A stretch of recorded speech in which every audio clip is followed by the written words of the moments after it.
Welcome to Chapter 3 of Not My Cup of Tea. Here, Chuka faces a crucial moment where his thoughts, emotions, and actions collide, forcing him to question what true success means.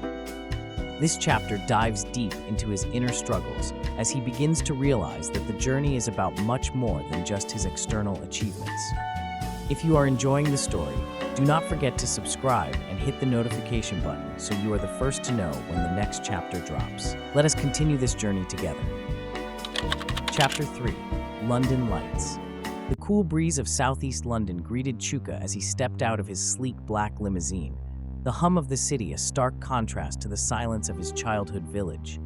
His new world was a symphony of modernity, glossy high-rises, pristine streets, and an abundance of luxury that made his past seem like a distant dream. But even as he reveled in his success, a small part of him felt disjointed, like a piece of a puzzle that did not quite fit. As he walked up the marble steps to his grandiose home, he paused to take in the view. His mansion was a testament to his achievements, a sprawling estate with manicured gardens and ornate statues, nestled in a neighborhood where every house seemed to whisper tales of opulence. The expansive windows offered a panoramic view of the city skyline, a reminder of how far he had come from those dusty village roads. Inside, the house was just as impressive. Every room was adorned with exquisite art, lavish furnishings, and the kind of decor that spoke volumes about Chuka's success. The walls were lined with photographs capturing moments from his boxing career, each snapshot a testament to his hard-won victories. Yet, despite the grandeur, there was an emptiness that seemed to linger in the air, like a shadow of doubt that no amount of luxury could chase away. Chuka wandered through the rooms, his footsteps echoing against the marble floors. He found himself in the family room, where Adora was playing with their children. The sight of her warm smile, her laughter, the way she interacted with their kids was both comforting and unsettling. He felt a pang of guilt. He was living a dream, yet his heart was heavy with questions he could not seem to answer. "Chuka, you are home." Adora's voice was like a beacon, cutting through the fog of his thoughts. She looked up from where she sat on the plush sofa, her eyes lighting up with genuine affection. "How was the meeting?" Chuka forced a smile as he joined her, settling into the comfortable cushions. "Busy. Just the usual high-profile stuff. I am glad to be home."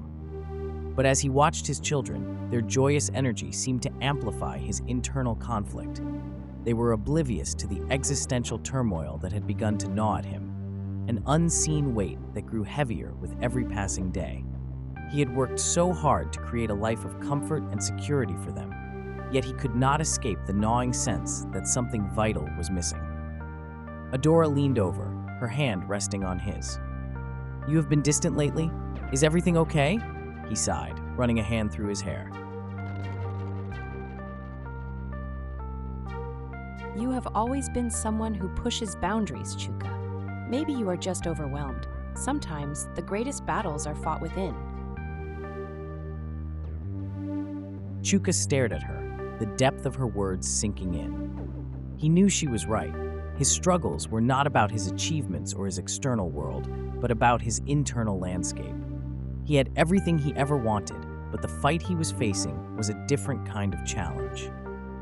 As the evening wore on, Chuka and Adora sat together, talking late into the night. Their conversations, though filled with warmth, were tinged with an undercurrent of unresolved tension. Chuka's heart yearned for clarity, for understanding that seemed just out of reach.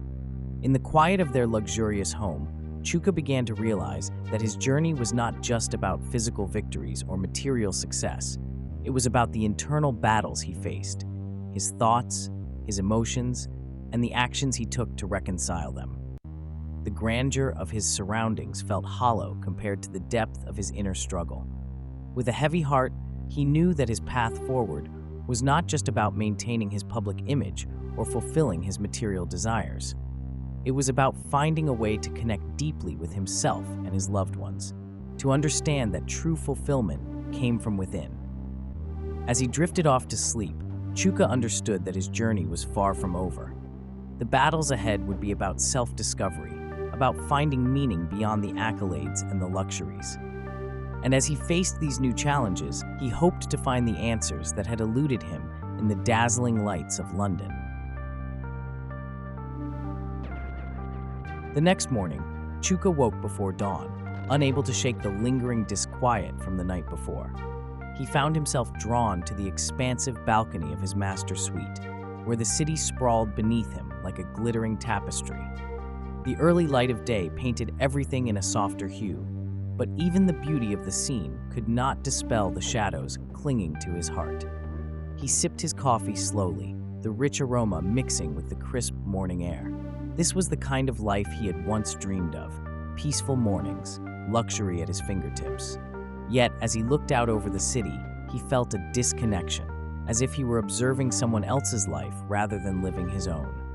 His thoughts were interrupted by the faint sound of laughter coming from inside.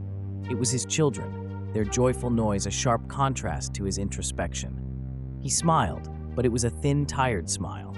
His kids were his greatest pride, and he wanted to be fully present for them, but he could not escape the feeling that he was missing something essential. Adora joined him on the balcony, her presence a comforting anchor. She wrapped herself in a cozy robe, her hair tousled from sleep. "Morning," she said softly, taking a seat next to him. "You did not get much rest, did you?" Chuka shook his head, setting his coffee down on the glass railing.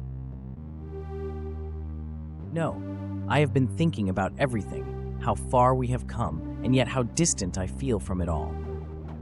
Adora reached out, gently placing her hand over his. Sometimes, achieving our dreams can be more overwhelming than we expect. We think the answer is out there, but it is about finding peace within. Her words resonated with him. He knew she was right, but accepting it felt like trying to hold on to sand. Every time he thought he understood, it seemed to slip away. "I have always believed that if I could just reach the next goal, everything would fall into place. But now, I am not so sure." Adora's eyes were full of empathy. Chuka, it is natural to feel lost when you have reached the pinnacle of what you once aspired to. It is a sign that you are ready for a new kind of journey. Maybe it is time to explore what truly matters to you beyond the success. They sat in silence for a few moments, the weight of their conversation hanging in the air. Chuka's gaze drifted over the city, searching for answers in the sprawling landscape below. The glittering lights, once symbols of his success, now seemed like distant stars, beautiful but unreachable. Suddenly, a thought struck him. "Adora, do you think there is a way to reconnect with who I was before all this, to find meaning beyond the accolades?" I believe so. You have the power to shape your own path, to redefine what fulfillment means to you. Maybe it is about rediscovering the passion that drove you in the first place. Her words sparked a flicker of hope in Chuka's heart. He realized that the answer was not in continuing to chase external success, but in reconnecting with his core values and passions. It was time to explore what he truly wanted from life, to understand himself beyond the image he had crafted. Later that day, as Chuka walked through the opulent halls of his home, he felt a renewed sense of purpose. He decided to take a break from his usual routine, to immerse himself in the simple joys that had once brought him happiness. He planned a day out with Adora and the kids, focusing on creating meaningful moments rather than pursuing professional milestones.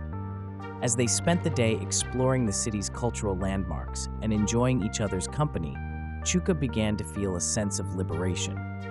He laughed with his children, shared quiet moments with Adora, and allowed himself to be present. For the first time in a long while, he felt a sense of connection that was not tied to his achievements, but to the people he loved.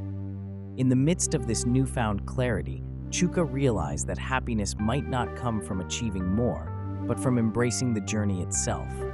It was in the laughter of his children, the shared moments with Adora, and the simple pleasures of life that he found the peace he had been searching for. As the sun set over London, casting a golden glow over the city, Chuka felt a deep sense of contentment. He understood now that the greatest victories were not those marked by accolades or fame, but those found in the connections he nurtured and the moments he cherished. And with this understanding, he took his first steps toward a new kind of fulfillment, one that was rooted in the heart rather than in the spotlight. And that wraps up Chapter 3 of Not My Cup of Tea. We have seen Chuka begin to confront the deeper questions about his journey, wrestling with the gap between his thoughts, emotions, and actions. But this is just the beginning. There is so much more to uncover. Thank you for joining me on this chapter. I look forward to seeing you in the next one as Chuka's path continues to unfold. Do not forget to subscribe and hit the notification button so you do not miss what is coming next.